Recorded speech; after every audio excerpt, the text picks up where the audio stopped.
जो मेरा नहीं है, मैं नहीं हूं, ऐसे नौकर से हम ज्यादा काम लेते हैं, क्योंकि ये जाएगा जाएगा और तनख्वाह ले जाएगा। सज्जनों, ये शरीर भी हमारा इसी तरह का है। जब शरीर मेरा भी नहीं है और मैं भी नहीं हूं, और फिर भी ये शरीर देखो, अभी खा पी करके आए हो, 1 बजते ही चाय मांगेगा, 5 बजते ही रोटी मांगेगा, 10-11 बजते ही सोने के लिए बिस्तर मांगेगा, सवेरे उठते ही फिर गरम गरम चाय मांगेगा, नाश्ता मांगेगा। ये खर्चा तो खाएगा आपसे, है? और ये भी कह रहा कि रहूंगा नहीं तुम्हारे। ये भी देख लेना, बचपना तो चला गया, जवानी चली गई, बुढ़ापा जा रहा है और तुमको छोड़ भी जाऊंगा, शरीर बोल रहा है। ये नौकर नहीं तो और क्या बोलो। इसलिए सज्जनों, शरीर से तो अधिक से अधिक काम ले लो, यही बुद्धिमत्ता है। बाकी ये तो जाने वाली चीज है, बदलने वाली चीज है। आप मालिक हो, आप यहां रहने वाले हो, इसलिए जाने वाले शरीर का सदुपयोग कर दो, ये तो बुद्धिमानी है। पर शरीर को मैं मेरा मैं मेरा मैं मेरा करना, ये बेवकूफी है, ये तो बदलने वाली चीज है। देहिनो स्मिन् यथा देहे कौमारं यौवनं जरा तथा देहांतर प्राप्तिर्धीरस्तत्र न मुह्यति। अर्जुन, जिस प्रकार ये जो शरीर है, इस शरीर की बाल्यावस्था, युवा अवस्था और वार्धक्य अवस्था होती है, और इसके बाद में फिर ये शरीर छोड़ देता है, अथवा शरीर को मैं आत्मा छोड़ देता है, अलग अलग हो जाते हैं। ऐसे ही जैसे बचपने को छोड़ करके जवानी पे चला गया शरीर, और जवानी को छोड़ के बुढ़ापे में चला गया। तुम आत्मा हो अर्जुन, और आत्मा ऐसे हो जैसे बचपना, जवानी, बुढ़ापे का त्याग कर रहा शरीर है, ऐसे तुम भी एक शरीर को छोड़ के दूसरे शरीर में चले जाते हो। तो तुम जैसे जा रहे हो, ये जिनके लिए कह रहे हो कि मर जाएंगे मर जाएंगे मर जाएंगे, मरने वाला एक भी नहीं है, मरने का धोखा है, धोखा। और बात 100 आने सच है। जितने भी लोग बैठे हुए हैं, आपने कभी अपनी मौत देखी? आप मरे हो कभी? और मरे हो तो बताओ कितनी बार मरे?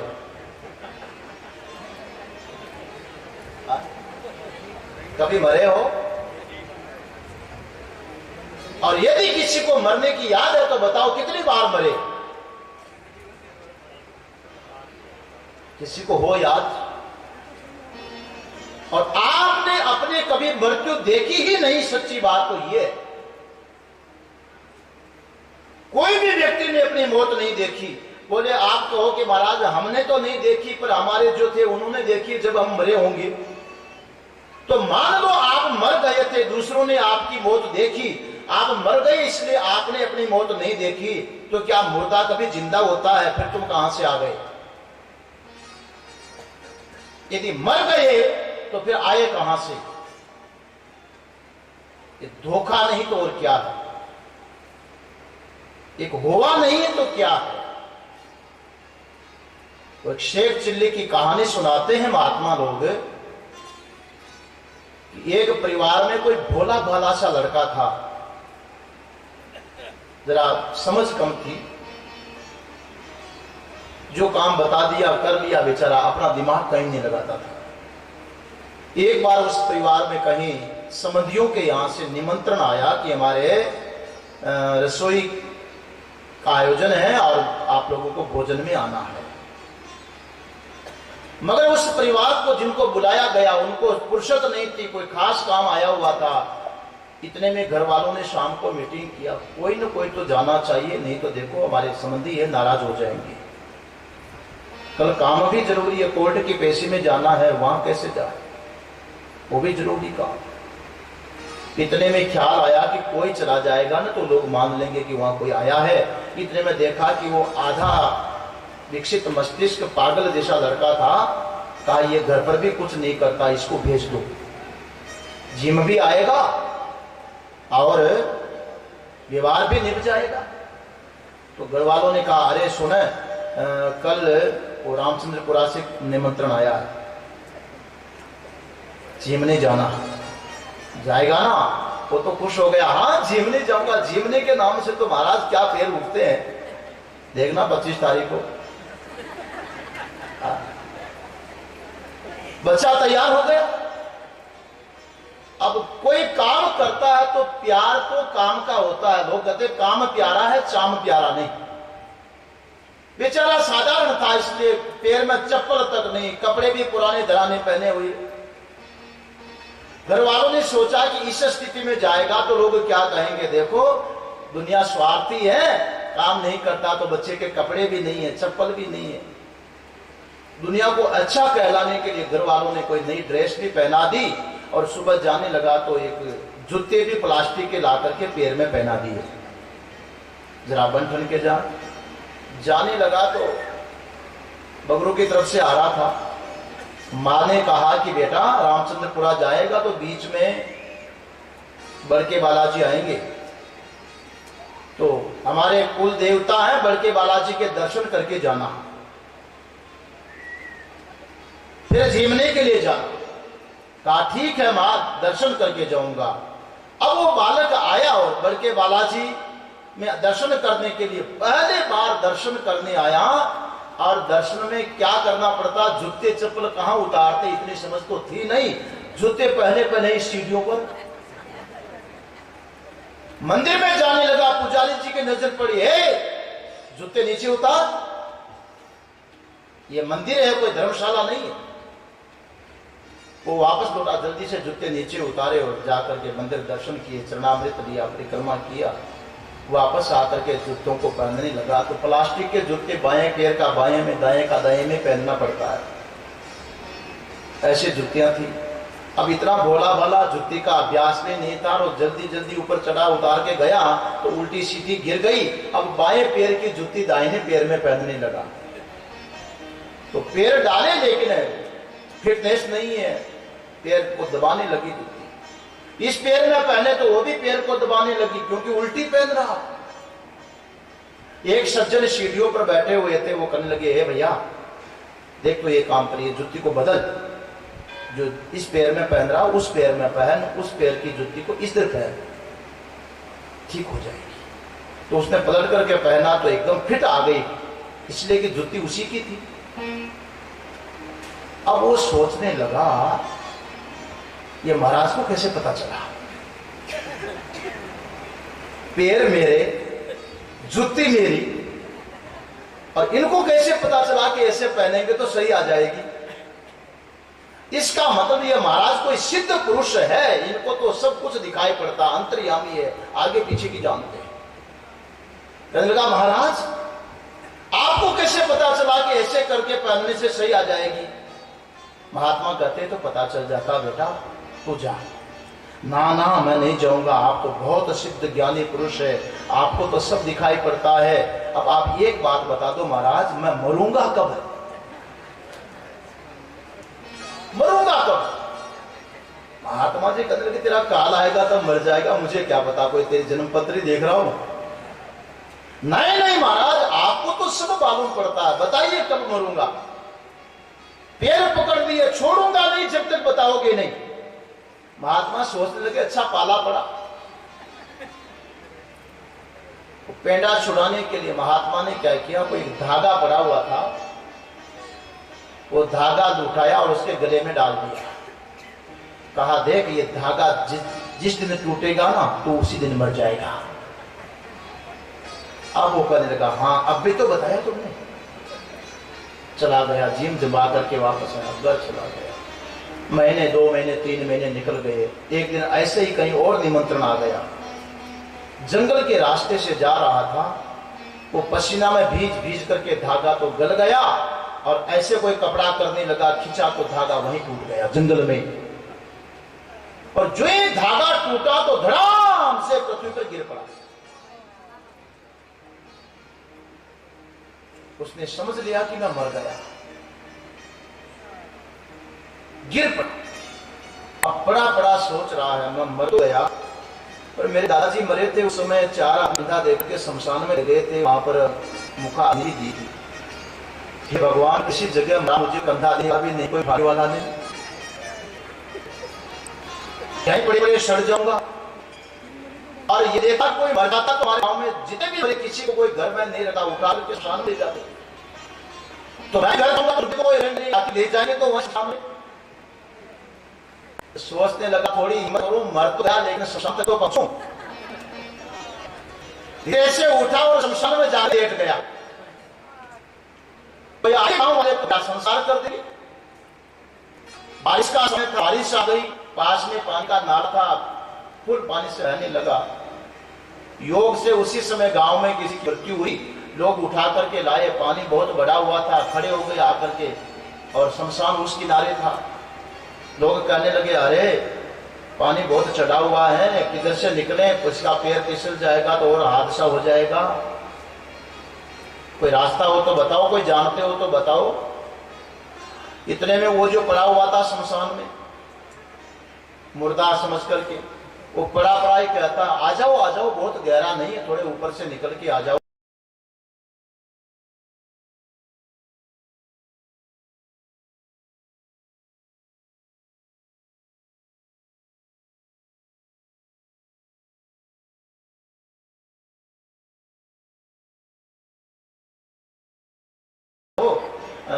आ जाओ, पानी गहरा नहीं, मैं इधर से आया हूं। तो लोगों ने कहा भैया तो थोड़ा नजदीक आकर के हमको बता दे किधर से निकले। बोले मैं तो नहीं आ सकता। बोले देख ये संकट का समय है, हमारे कंधे पर अर्थी है, थोड़ा आकर के बता दे भाई। बोले मैं सच कह रहा हूं, मैं नहीं आ सकता। क्यों नहीं आ सकता? मैं कैसे हूं, मैं तो मर गया। तो एक आदमी ने कहा रे तू मर गया तो फिर बोल कैसे रहा? कोई मरा हुआ बोलता है कभी? वो कहता हाँ मरा हुआ बोलता तो नहीं है, पर मैं अभी अभी ताजा मरा हूं इसलिए बोल रहा हूं। ताजा मरा हूं, बोली भी बंद हो जाएगी। अब मान लिया उसने कि मैं मर गया, मरा क्या है बोलो? ततः देहांतर प्राप्तिर्धीरस्तत्र न मुह्यति। जैसे शेख चिल्ली ने मान लिया कि मैं मर गया हूं, मरा कुछ भी नहीं, आज तक हमने हमारी मौत नहीं देखी, उसकी गिनती नहीं कर सके, और आज जीवित बैठे हुए हैं, तो इतिहास में अब तक हम कभी मरे नहीं, तभी तो जिंदे बैठे हैं ना। और जो मरा है वो है शरीर, शरीर मैं नहीं। इसको क्या रोना अर्जुन? क्या जवान हो जाते तो बचपने को रोते हो, और क्या बूढ़े हो जाते तो जवानी को रोते हो कि मेरी जवानी मर गई? बचपना जाने पर जवानी आ गई, बचपने को नहीं रोया। जवानी जाने पर बुढ़ापा आ गया, तब जवानी को नहीं रोया। तो बुढ़ापा भी चला जाएगा, कोई दूसरा शरीर मिल जाएगा, रोना किसके लिए? मात्रा स्पृशास्तु कौन्तेय शीतोष्ण सुख दुःखदा आगमापायिनो नित्यास्तां स्थितिक्षस्व भारत। अर्जुन कहने लगा भगवान ये बातें तो मैं भी जानता हूं, पर मैं ये कह रहा हूं कि हम तो शरीर के जन्म और शरीर के मरण को ही अपना जन्म और मरण मानते हैं, और जितने भी संबंधी संयोगी ये सब शरीरों को लेकर के ही है। जब तक ये है तब तक तो है ना, अपने है ना। अरे जितने समय के लिए सीट बुक करा ली उतने समय के लिए तो मेरी है ना। तो किसी ने 50 वर्ष के लिए सीट बुक कराई, किसी ने 17 वर्ष के लिए कराई, किसी ने 85-90 वर्ष के लिए करवाई, किसी ने 100 वर्ष के लिए करवा दी। कोई ज्यादा ही चालाक होगा तो 102, 103, 4, 5 वर्ष की भी करा देता है। तो जितने समय के लिए सीट बुक कराई है तब तक तो अपना है, और जब तक मैं इस शरीर में हूं तब तक इसका पिता है, इसकी माता है, इसका भाई है, इसकी बहन है, इसका पुत्र है, इसकी पुत्री है, इसकी पत्नी है, इसके पुत्र के पुत्र है, पौत्र है, संबंधी है, परिवार है, वो सब अपना है। भगवान कहते हैं चल ये भी मान ले, फिर भी रोना धोना ठीक नहीं। क्यों? जब तुम इनको मानोगे तो इनका जो स्वभाव है वो उसका संबंध तुमसे होगा। आग के पास बैठोगे जाकर तो उठोगे एक रोज कपड़े जलाकर। किसी ने कहा अग्नि के पास में बैठोगे तो कपड़े जलाकर के उठना पड़ेगा। प्रतिवादी ने जवाब दिया कि नहीं महाराज, ये बहनें तो रोज आग के पास बैठती है, दिन में 3 बार, नाश्ता, भोजन और फिर भोजन। लेकिन क्या रोज नई साड़ी पहननी पड़ती है जला करके? कवि ने कहा ठीक है, माना कि दामन बचाते रहे तुम, पर शेक तो रोज खाते रहे तुम।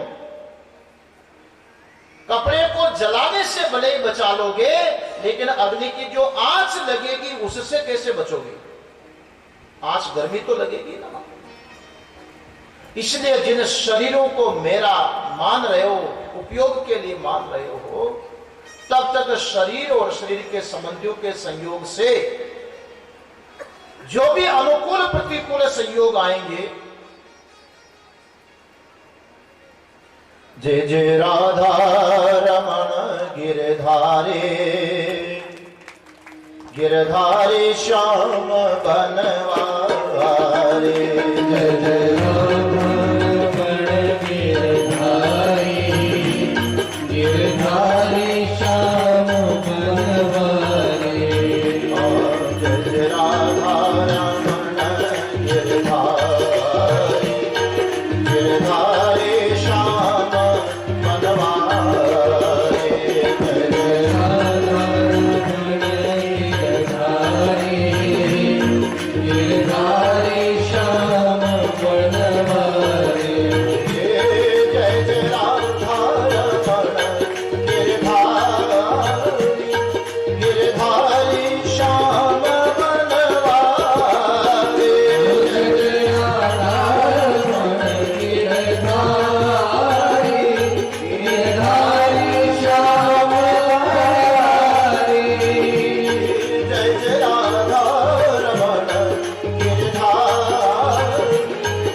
आग के पास बैठोगे जाकर तो उठोगे एक रोज कपड़े जलाकर। कपड़े ना भी जले तो माना कि दामन बचाते रहे तुम, पर शेक तो रोज खाते रहे तुम। आज तो रोज लगेगी ना। मान लिया कि शरीर मैं नहीं, शरीर मेरा नहीं, पर मेरी धर्मशाला तो है, मेरा आश्रय स्थल तो है, मैं इसमें रहता हूं। शरीरम यद अधिष्ठानम अधिष्ठानम तथा कर्ता कर्णम च पृथक विधम, गीता में आएगा 18वें। ये आधार तो है, मैं इस शरीर में बैठा हुआ हूं, तो शरीर पर जो भी प्रभाव होगा उसका मेरे में पड़ेगा तो सही भगवान। अब देखो ना, टेंट गर्म हो जाएगा तो अंदर गर्मी बढ़ेगी कि नहीं? हमको गर्मी तो मालूम पड़ेगी। और किसी कमरे में बैठे हैं और बड़ी गर्मी तो एसी चला दिया तो वहां की ठंडी ठंडी हवा से पूरा कमरा ठंडा होगा, तो हमारा शरीर भी उतना ठंडा तो नहीं होगा। कितना? जिसको कोई दूसरे उठावे, पर ठंडक तो लगेगी ना। तो जिसमें रह रहे हैं उसके वातावरण का असर हमारे पर पड़ेगा कि नहीं? ऐसे अर्जुन कहने लगा, भगवान ये शरीर मैं भी नहीं हूं, शरीर मेरा भी नहीं है, लेकिन इसके अंदर जब मैं रहता हूं तो शरीर का प्रभाव मेरे पर तो पड़ेगा ना। इसका सुख दुख तो मुझे ही तो होगा ना। तब भगवान ने बड़ा सुंदर जवाब दिया, नहीं। और यदि पड़ता है तो उसका दूसरा उपाय क्या है फिर? मात्रा स्पृशास्तु कौन्तेय शीतोष्ण सुख दुखदा। तो अपने आप को सोच, कौन है तू? तो कौन्तेय है। क्या सुख दुख से डर रहा है? तो उस कुंती मां का पुत्र है जो भगवान से कह रही थी कि हमको दुख दे दो, दुख दे दो। तो उसका बेटा, और ऐसे कायरता की बात कर रहा अर्जुन। देखिए, एक बात नहीं, तनख्वाह होगी, प्रारंभ में ये तनख्वाह मिलेगी, बाद में कौन सा भत्ता मिलता इतना मिलेगा, और पूरे जीवन काल की सर्विस के अंत में 60 साल के बाद इतना मिलेगा, इतने पेंशन मिलेगी। सारा उसका पूरे समय का जो है रिकॉर्ड फाइल पहले तैयार होती है और उसके बाद उसको सर्विस जॉब प्राप्त होती है। रूल पहले बने हुए हैं और नौकरी बाद में मिलती है। जैसे रूल बने हुए हैं उस रूल्स के अनुसार ही उसको सारा काम करना पड़ेगा, ये नियम है। ठीक इसी प्रकार से इस जीव को जब इस शरीर में जन्म हुआ तो पहले इसकी फाइल तैयार हुई है। महर्षि पतंजलि ने योग सूत्र में लिखा है, सती मूले तद विपाको जाति आयु भोगा। अर्जुन, यही बात भगवान यहां भी कह रहे हैं। किसी भी जीव का जन्म होगा तो जाति, आयु और भोग, तीन की फाइल तैयार हो जाती है। पैदा होने वाले जीव का जन्म कहां होगा, कैसे माता पिता मिलेंगे, कब कैसे जन्म होगा, वो पहले तैयार हो गया। जिस शरीर में जन्म लेगा उस शरीर का अंत कब आएगा, बैठे बैठे हार्ट अटैक से लुढ़केगा, या गाड़ी चलाते चलाते एक्सीडेंट में जाएगा, या हॉस्पिटल में कराते कराते जाएगा, या घर में बैठा राम राम राम राम करता करता लुढ़क जाएगा। ये सारा पहले से लिखा हुआ है कि इसके जीवन का अंत कहां कब कैसे होगा, जन्म कहां होगा, कैसे होगा, जीवन का अंत कहां होगा, कैसे होगा, ये पहले से लिखा है। और जन्म और मरण के बीच का जो समय है 150 वर्ष का जीवन काल,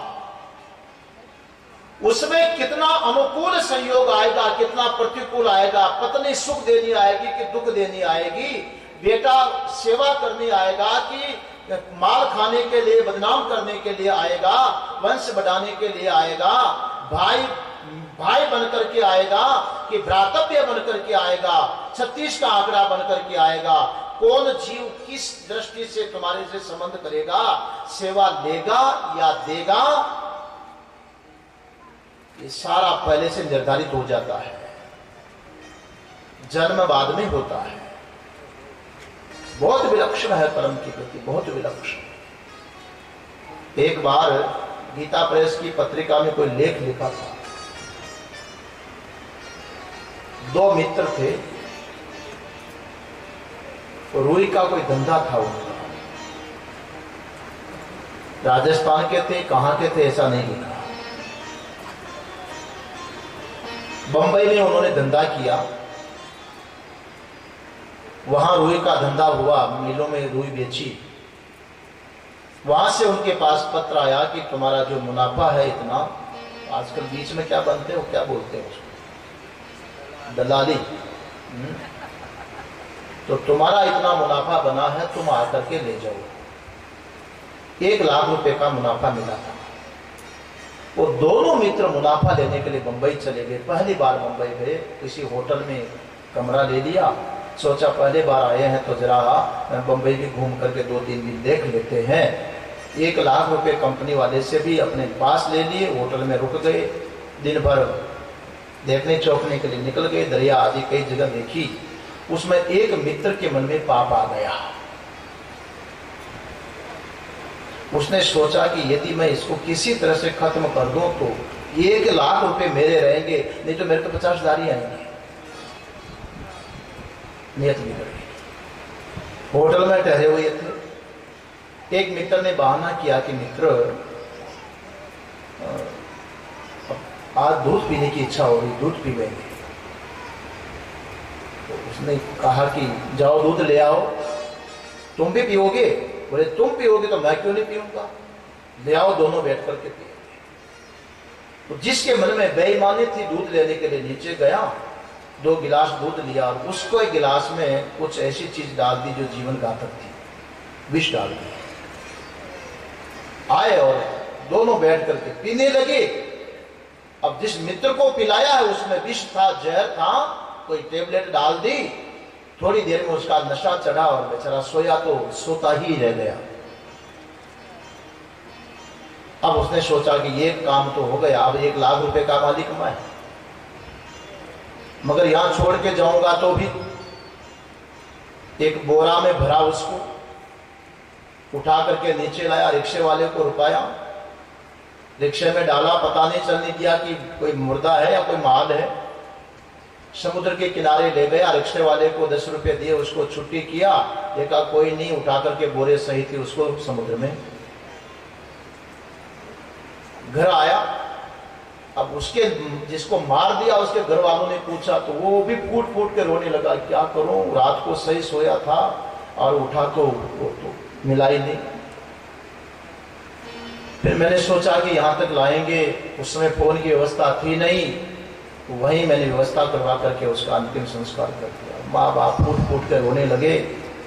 उनको खुश करने के लिए उसने कहा कि देखो वो तो गया सो गया, पर हमारा मुनाफा मिला था, जिस धंधे से गए थे 20,000 का मुनाफा था, 10,000 मुझे मिले थे, 10,000 उसके भाग के थे। 10,000 रुपये माता पिता को कहा तुम संभाल।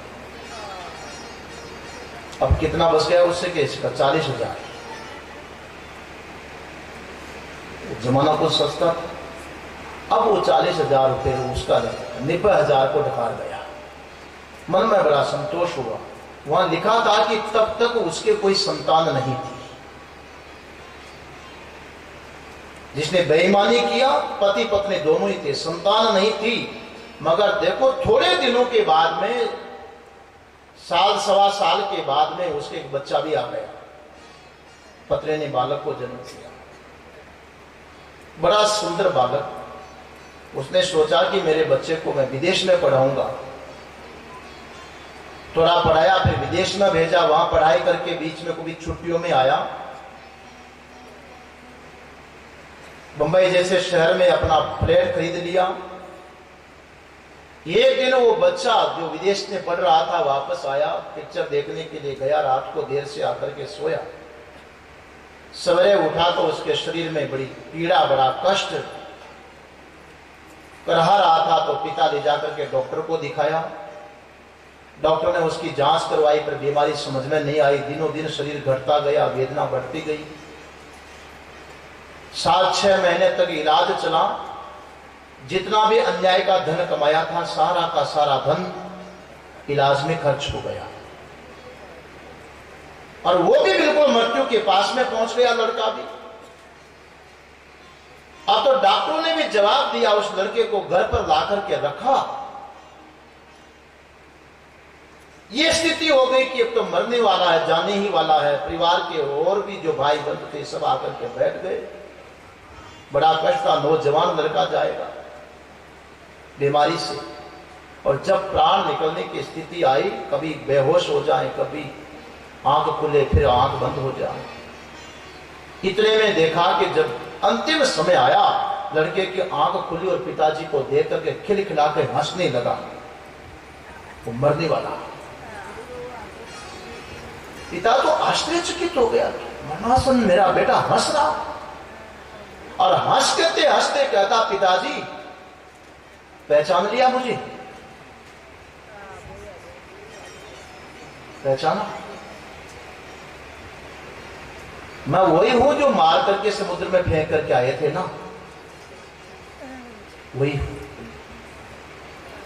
पिता को काटो तो खून नहीं, परिवार के सभी लोग बैठे थे, बहानाबाजी करने लगा। मैंने क्या मारा, मैंने कब मारा, तो क्या बोल रहा है? वो कहने लगा, मैं सही बोल रहा हूं, आप अपनी जगह आओ।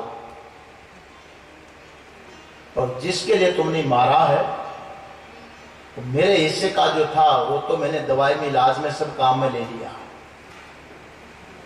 मेरा सारा लेन देन पूरा हो गया पिताजी। जब तक तेरे पुण्य का आवे नहीं दिगार, तब तक तुझको माफ है गुना कर हजार। पुण्य पूरा होते ही उदय होई जब पाप, तो दादू दाबी न दबे रूई लपेटी आग।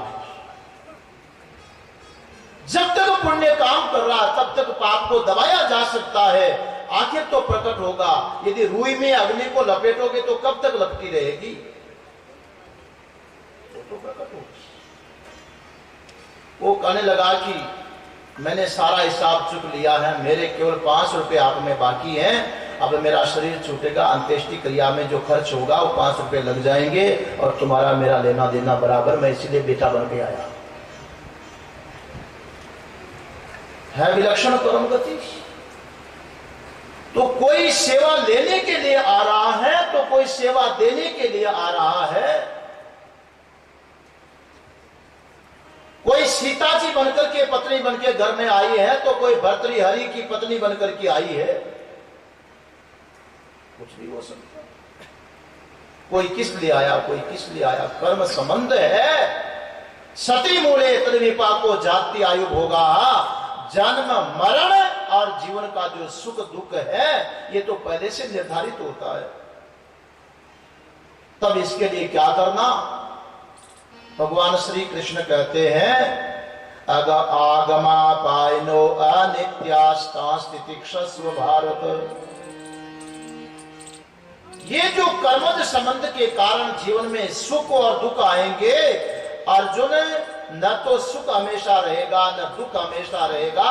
आने जाने वाले हैं, आगम अपायन, आने वाले जाने वाले, इसलिए अनित्य है। तास्तितिक्षस्व भारत है। इन सुख दुख को तो तू सहन कर, सहन करने के सिवाय और कोई उपाय नहीं है।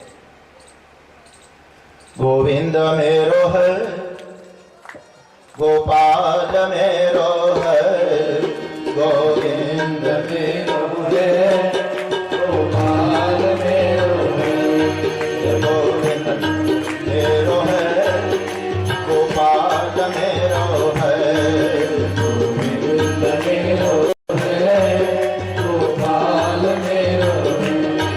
श्री माँ के बिहारी नंदलाल मेरो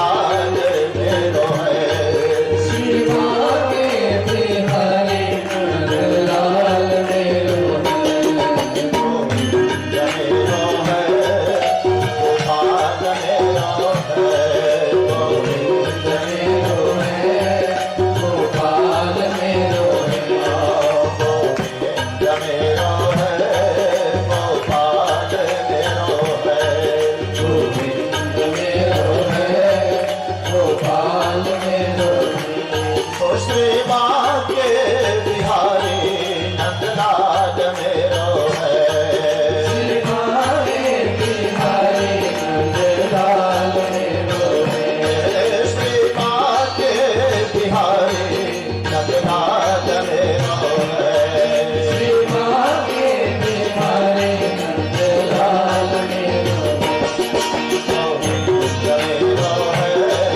गोपाल मेरो है, मेरो है, गोपाल मेरो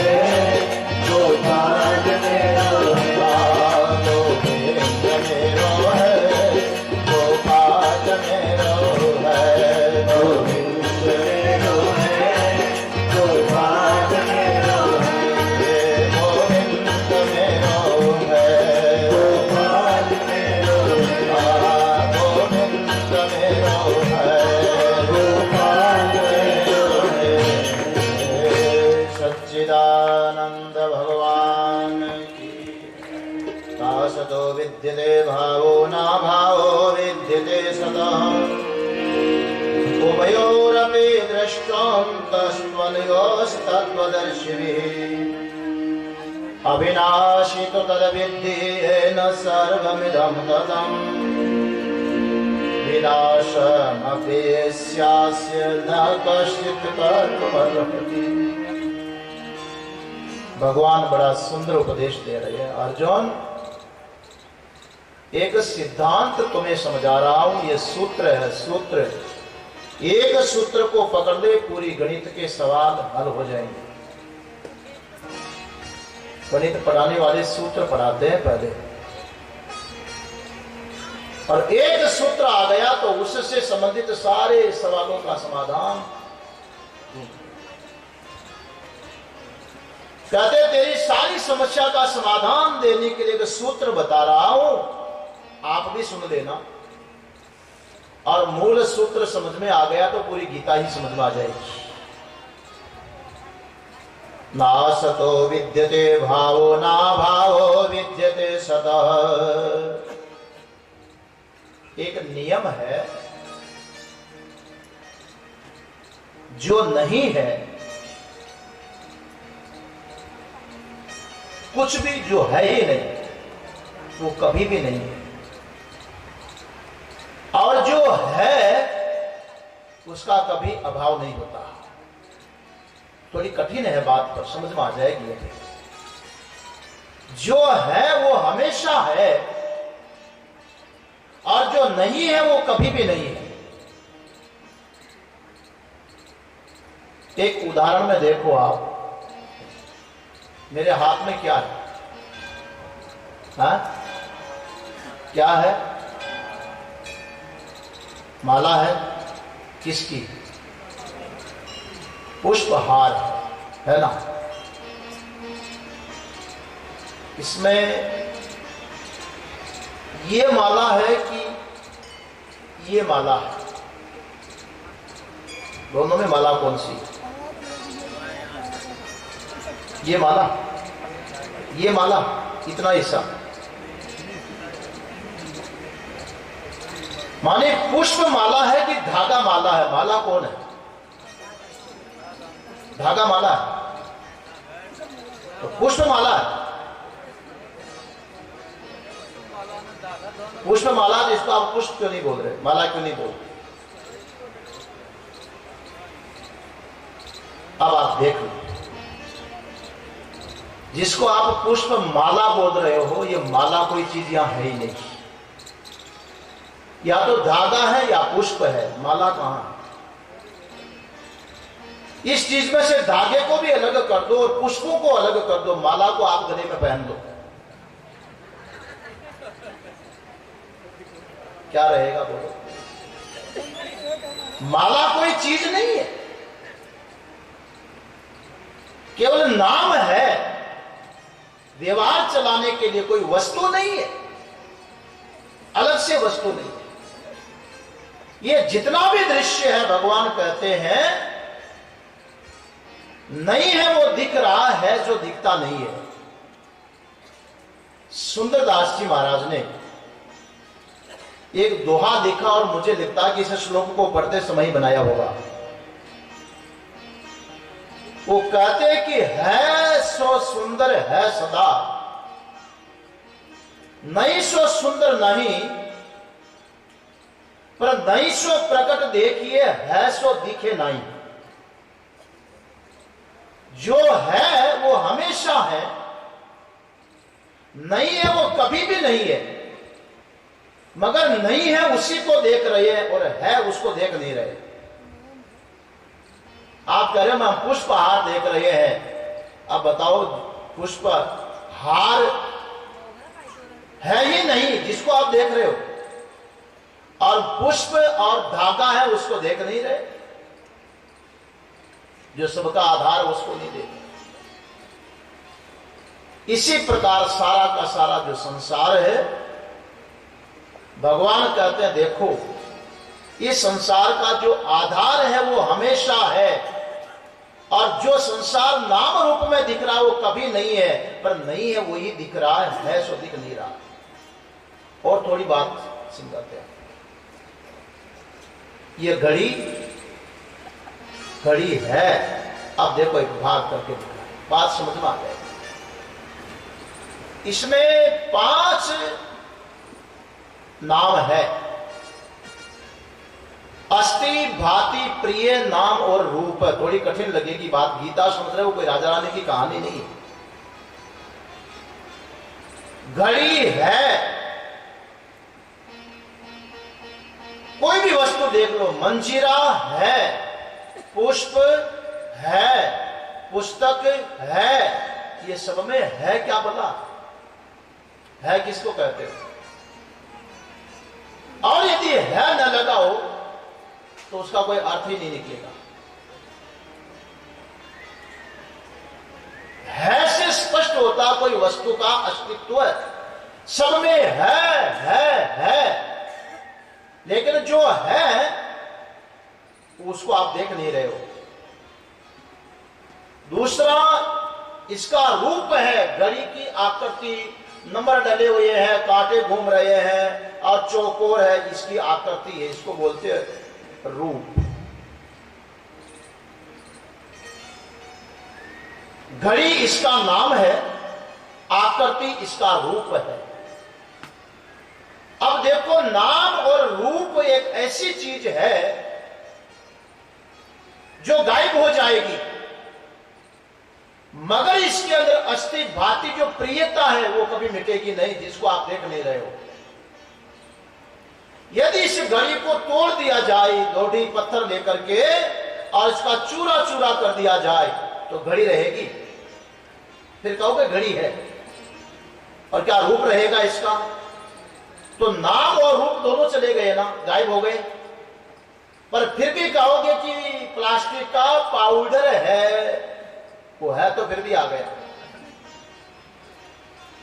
पहले घड़ी के रूप में कह रहे थे कि घड़ी है, फिर कहोगे प्लास्टिक का पाउडर है, वो है फिर भी चला गया। फिर आप उस पाउडर को बिल्कुल मिट्टी में मिला दो, फिर क्या कहोगे? मिट्टी है, अब पाउडर भी नहीं रहा, वो भी गायब हो गया। फिर कहोगे मिट्टी है, मगर है नहीं, गया है तो सबके अंदर विद्यमान। बस जिसको आप है बोलते हो वही है परमात्मा, वही है आत्मा, वही है मैं। इसलिए उससे मैं को हूं बोलते हो कि नहीं? मैं हूं, मैं हूं, मैं हूं, मैं हूं, वो हूं ऐसा है। आप जाग रहे हो, कहते हो मैं हूं।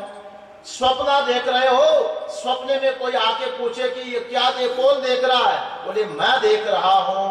और सो करके उठा कहा कि जब गहरी नींद में चले गए तो कैसा लगा? अरे आनंद ही आ गया, आनंद लेकर के आया हूं आज। ऐसा सोया। वो आनंद को देखने वाला वहां भी जाग रहा था। और थोड़ा समझ लो, मजेदार बात है, ये समझ में आ गया तो गीता में आगे कठिनाई नहीं आई।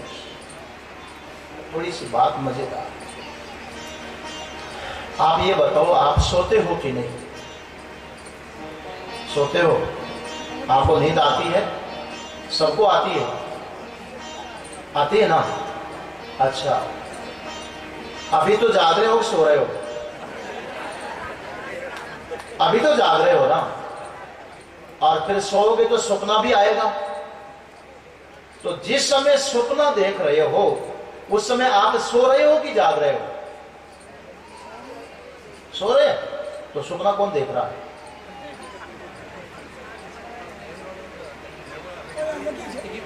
जो देख रहा है सपने का दृश्य, जाग करके कहा आज तो मैंने देखा कि रात को सोया पर सपने में भी कथा सुन रहा था।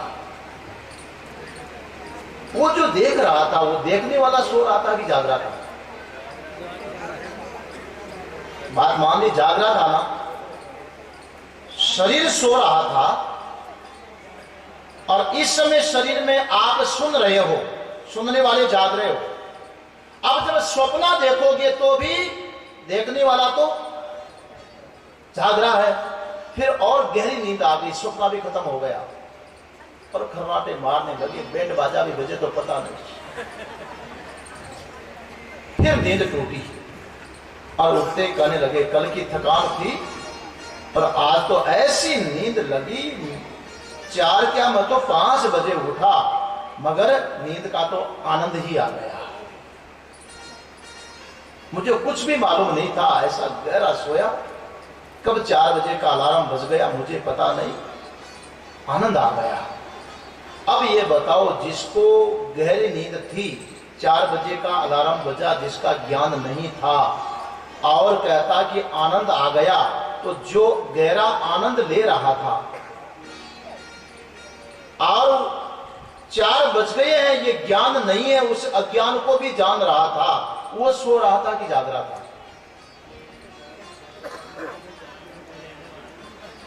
गहरी नींद का कहते हो आज तो मजा आ गया, क्या सोया मैं, आनंद ही ले लिया।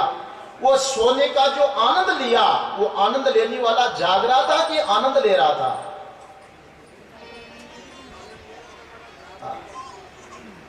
क्या कहोगे?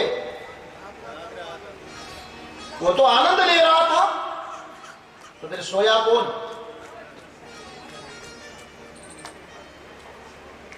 और कब सोया बताओ?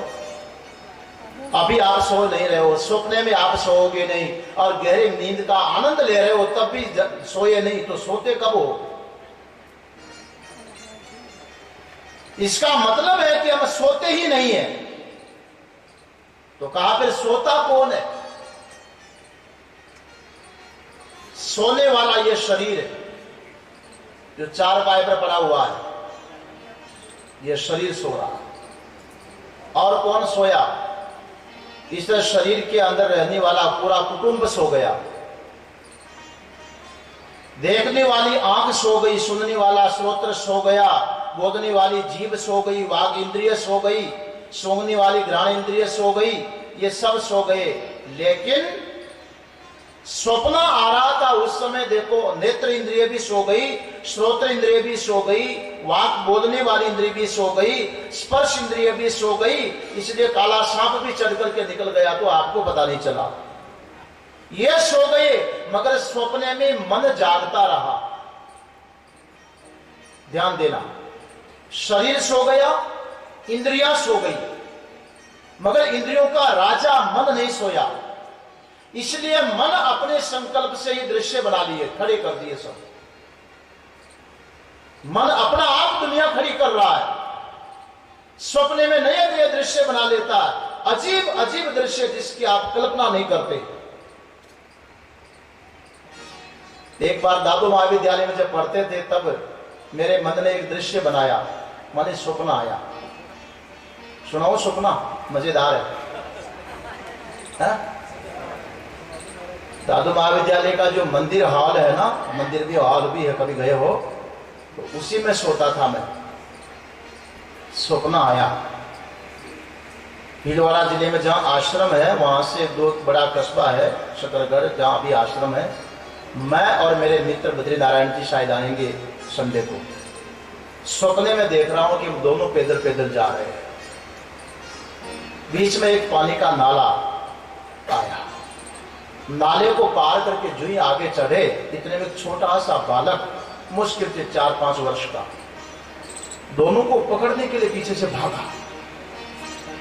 तो बच्चे को आते देख के मैं और बद्री जी भागने लगे, तो बद्री जी तो ऐसे भागे कि गए गए और मेरे पैर न उठे। सपने में ऐसा ही होता है।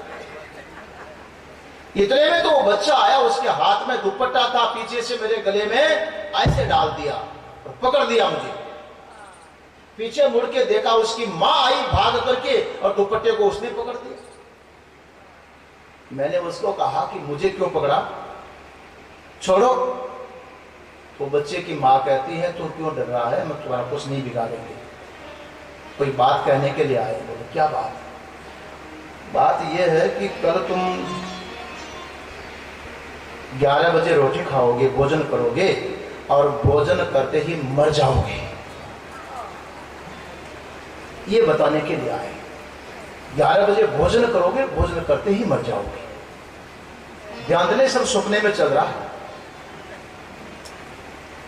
तो मैंने उसको कहा कि कोई बात नहीं, मरने का तो मुझे डर नहीं है, पर एक काम करना, एक कृपा करना, भगवान से प्रार्थना करना कि मरने के बाद भी मेरा दूसरा जन्म हो तो मुझे मेरे गुरु महाराज की सेवा मिलनी चाहिए। तो वो कहती है सेवा हुआ कुछ नहीं मिलेगी, तो मरेगा और मर करके मुसलमान के घर में तेरा जन्म होगा। अब मैं घबरा गया और रो पड़ा, उसके पैरों में गिर गया, तेरे हाथ जोड़ो तो कुछ भी कर दे, पर वहां मेरा जन्म मत देना। और मैं रो पड़ा, इतने में मेरी नींद टूट गई। अब नींद खुली, घंटों नींद वापस नहीं आई। मैंने सोचा कि कहते हैं सपना भी सच्चा हो जाता। और गणित लगाया, देखा सचमुच में 11 बजे करीब भोजन करता था। मैं स्वयं पाकी था, समय भी ठीक बताया, 11 बजे रोटी खाएगा, उस समय खाता हूं। रात भर ऐसे निकल गई, बताया किसी को नहीं, पर अंदर में प्लानिंग बना ली कि क्या करना है मुझे। दूसरे दिन मैं कॉलेज नहीं गया, 9:30 बजे ही रोटी बना ली। मैंने कहा मरना तो खा पी करके तो मरे। ये सच्ची है, ये सपना नहीं, ये तो सच्ची बता रहा हूं। 10 बजे तो सब काम से फ्री हो गया और बिस्तरों पर जाकर के लेट गया, राम राम राम राम करने लग गया। मरे तो भगवान को याद करते करते 11 बजे मरेंगे, 1 घंटा भजन करो। अब मैं लेटे लेटे राम राम करता रहा। मन में ये आ रहा था कि जब समय आएगा थोड़ी बहुत घबराहट तो होगी ना, पर घबराहट भी कुछ ना। वो 10:30 पौने 11 बज गए और कुछ भी फर्क नहीं पड़ा। राम राम कर रहा हूं, 11:30 बज गए, तब उठा। मैंने सोचा चलो समय निकल गया मेरा, आज तो बच गया। अब बताइए वहां सो कौन रहा था? शरीर तो मंदिर में सोया पड़ा था। बद्री जी को भी सपने का बद्री जी पैदा कर लिया। मेरे मित्र थे पढ़ने वाले, उनका नाम बता रहा। वो छोकरा भी पैदा कर दिया, उसकी मां भी पैदा कर दी, काल भी पैदा कर दिया, सब कुछ कर दिया, लेकिन बनाया किसने ये सब? मन नहीं सोया था। इसलिए स्वप्न अवस्था में मन जागता रहता है और गहरी नींद में जब चले जाते हैं तो ये मन भी सो जाता है, ध्यान रखना।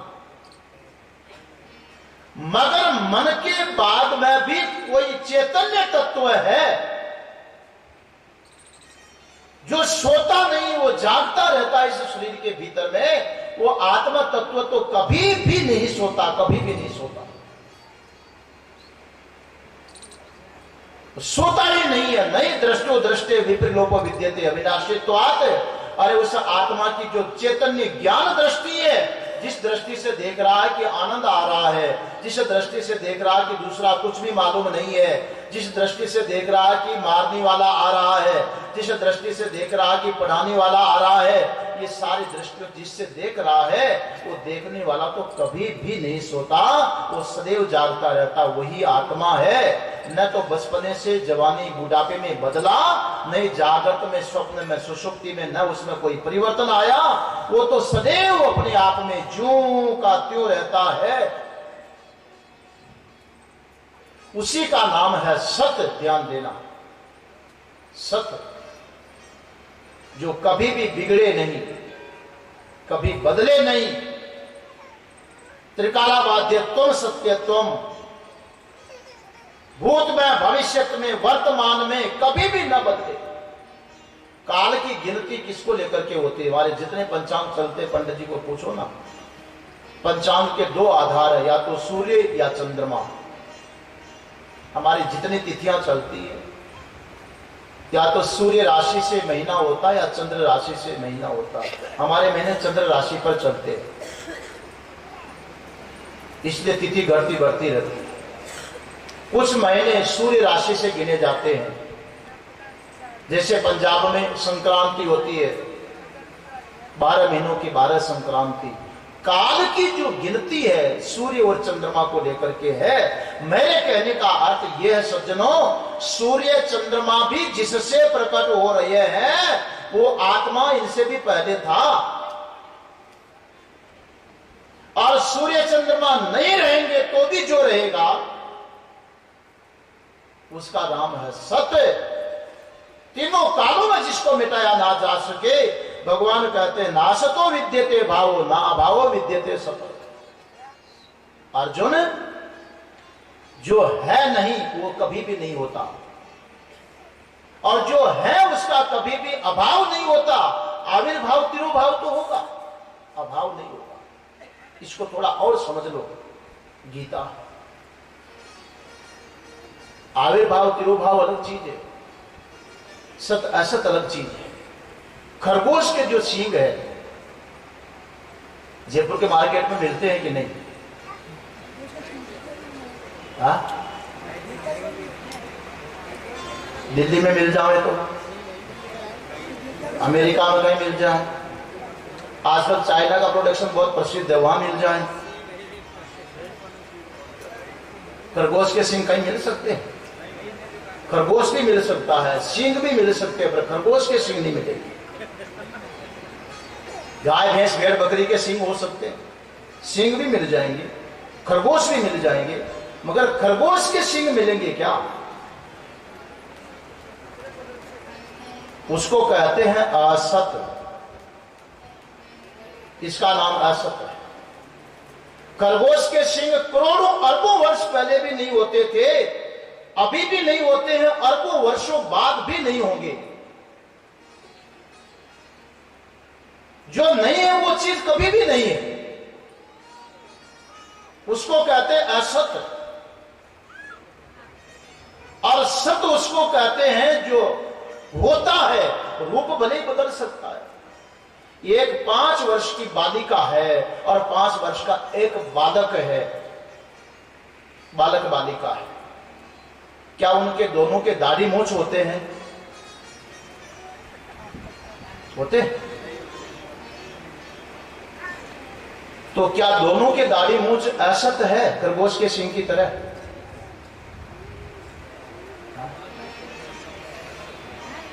ऐसा नहीं हो सकता।